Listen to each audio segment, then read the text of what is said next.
আজকের এই ক্লাসে আমরা বিসাইডের ব্যবহার করব। বিসাইড দিয়ে আমরা কিভাবে ইংরেজি বাক্য তৈরি করতে পারবো। জাস্ট এখানে দু ধরনের ব্যবহার আমরা আজকে একটু দেখবো। দেখো এখানে বাক্যগুলো কি আছে। তুমি ছাড়াও আমার অনেক বন্ধু আছে। ইংরেজি পড়া ছাড়াও সে কিছু অঙ্কও করেছিল। টাকা ছাড়াও আমি কিছু বই দিয়েছিলাম। আমি সারাদিন তার পাশে ছিলাম। দেখো এখানে কি, এই যে ছাড়াও, এটার জন্য আমরা বিসাইডস ব্যবহার করবো। আর এই যে পাশে, এটার জন্য আমরা বিসাইড ব্যবহার করবো। দেখো একটা বাক্য যদি আমরা করি তাহলে প্রত্যেকটা বাক্য সহজভাবে আমরা ট্রান্সলেট করতে পারবো। শুধুমাত্র বুঝে নিতে হবে কোন পজিশনে কীভাবে ব্যবহার করা হচ্ছে। দেখো তুমি ছাড়াও আমার অনেক বন্ধু আছে। তাহলে এখানে এই যে তুমি ছাড়াও, এখানে আমরা কখনো ফার্স্ট টাইম বসাতে পারি, কখনো বাক্যের মাঝখানেও বসাতে পারি। তুমি ছাড়াও, তাহলে এখানে আমরা বিসাইডস, তাহলে কি ছাড়াও কে না তুমি, ব্যাস কমা দিতে পারি আমরা। বিসাইডস ইউ, তুমি ছাড়াও আমার অনেক বন্ধু আছে। তাহলে আই হ্যাভ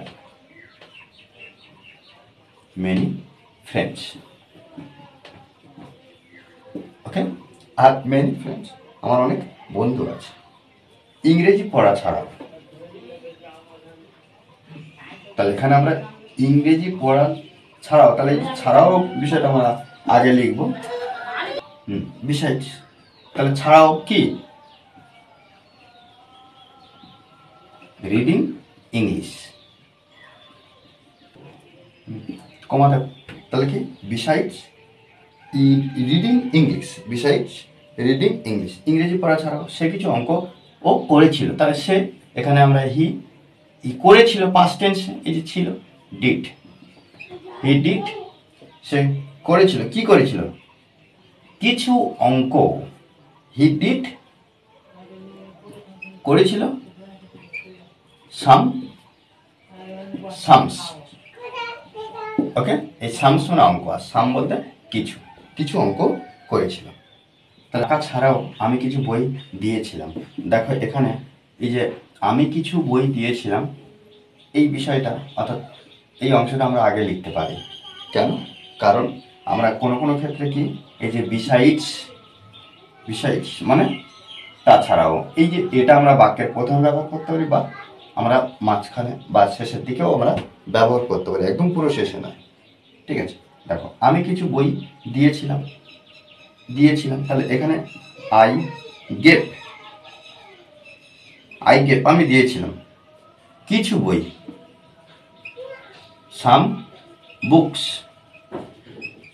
বুকস, টাকা ছাড়াও, তাহলে এখানে এবারে বিসাইডস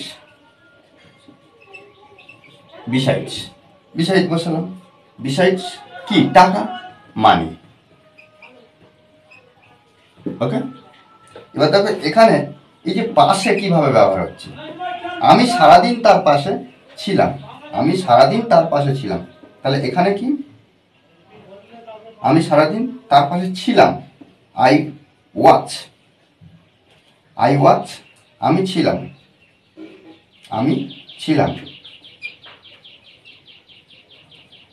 বিসাইড, এখানে কিন্তু এস যুক্ত করবো না, এখানে বিসাইড মানে পাশে, আর বিসাইডস বলতে তাছাড়া। তাহলে আই ওয়াচ বিসাইড, আমি ছিলাম পাশে, হিম অল দা ডে, ব্যাস। তাহলে আমি ছিলাম বিসাইড মানে পাশে, হিম অল দা ডে, সারাটা দিন বা সারাদিন। দেখো এইভাবে কিন্তু আমরা সুন্দরভাবে আমরা ট্রান্সলেট করবো।